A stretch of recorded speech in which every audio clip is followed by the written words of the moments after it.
Պաշտոնական Բաքուն կոչ է անում Նյու Դելհիին ուշադիր լինել հայ-ադրբեջանական հարաբերությունների հարցում։ Զգուշավորության կոչով որոշել է ներկայանալ Ադրբեջանի արտաքին գործերի փոխնախարարը, մեկնաբանելով Հնդկաստանի եւ Պակիստանի միջև վերջերս ցակած լարվածությունն ու Բաքվի անվերապահ աջակցությունը Իսլամաբադին։ Այդ հակամարտությունը մեկնաբանելիս ադրբեջանցի պաշտոնյան հայ-հնդկական համագործակցությունը մոռանալ չէր կարող։ Հնդկաստանը եւ այլ երրորդ պետություններ պետք է ուշադիր լինեն հայ-ադրբեջանական հարաբերությունների հարցում, որոնք այժմ փխրուն փուլում են։ Մենք ակնկալում ենք, որ բոլոր պետությունները, այդ թվում Հնդկաստանը, այնպիսի կոնկրետ քայլերի չեն դիմի, որոնք կարող են հարված հասցնել կարգավորման գործընթացին։ Երևանն ու Նյու Դելհին չեն էլ թաքցրել, որ 2020 թվականի պատերազմից հետո համագործակցում են պաշտպանական ոլորտում։ The Times of India պարբերականը վկայակոչելով իր աղբյուրներին ամիսներ առաջ գրել էր, որ Հայաստանը, Միացյալ Նահանգները եւ Ֆրանսիան 2023-ից 24 ֆինանսական տարում դարձել են հնդկական պաշտպանական արտադրանքի խոշորագույն ներկրողները։ Հնդկական աղբյուրները վերջերս գրեցին, որ զենքի նոր խմբականակ Հնդկաստանից Հայաստանն այս ամառ է սպասվում։ Պաշտոնական Երևանն էլ ասում է, Հայաստանը իրացնելով իր իրավունքը պաշտպանական զենքեր է գնում։ Ալիևյան ռեժիմը վախենում է ուժերի բալանսի խախտումից։ Սա է մշտական գերլարման պատճառը։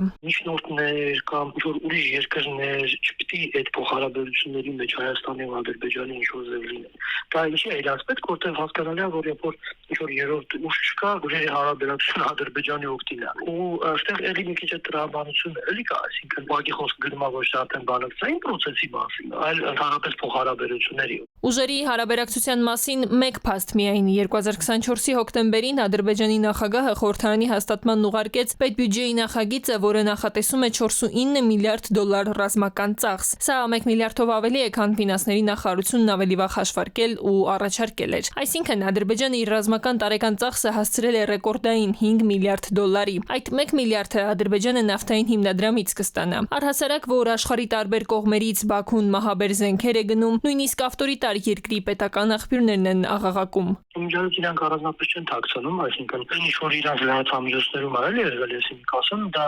գործանիշներ գնելն է Պակիստանից, Թուրքիայից նոր անօթաչումներն են, այս օպերատիվ բնույթի, այսինքն այն դասի, որ էլ բայրակտարն է, Թուրքիայից էլի բարձր ճշգրտության օդային կոչման միջոցներ։ Ռազմական բալանսի խախտումը կարող է փոխել բանակցության ընթացքը, դիվանագիտական մանևրումների ուղղությունը, եւ ուրեմն քաղաքագետը չի բացառում անգամ, որ Ադրբեջանը ինչ-որ փուլում ձգտել պահանջելու է փաստաթղթերով ամրագրել, դիտարկել Հայաստանի ռազմական շարժը։ Տիգրան Գուրգենյան, ժամը լրատվական։